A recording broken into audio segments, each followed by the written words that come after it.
గోచారాన్ని బట్టి చెప్తావు. గ్రహములు ఆయా సమయములలో ఏ స్థానములో ఉన్నాయి, ఏ స్థానములతో ఉన్నటువంటి గ్రహములతో కూడి ఉన్నాయి, ఏ గ్రహములు ప్రధానమైనవి బలహీనంగా ఉన్నాయి, ఏవి బలంగా ఉన్నాయి, ఏవి ఏ స్థానాల్లో ఉన్నాయి, ఎలా కదులుతున్నాయి, ఎన్నాళ్ళు ఇలా కదులుతాయి, దీని గోచారం ఏమిటి, దీనికి ఏ ఫలితాలు వస్తాయి, నువ్వు రాశి చక్రాన్ని చూసి చెప్తున్నావు.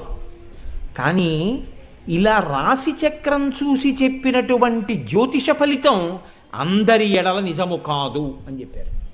ఎందుకో తెలుసా అండి? విశేషమైనటువంటి భగవదుపాసన ఉన్నవాడి ముందు జ్యోతిషమేమీ చెయ్యలేదు. నేను మీకు పరమ యథార్థం మనవి చేస్తున్నాను. నేను ఇంత మాత్రం చేత జ్యోతిషాన్ని చిన్నతనం చేశానని మీరు అనుకోకండి. 10 కోట్ల మందిలో ఒక్కడుంటాడు ఆ స్థాయి ఉపాసకుడు, అతనికి మాత్రమే ఈ మినహాయింపు, అందరికీ ఉంటుందని మీరు అనుకోకండి.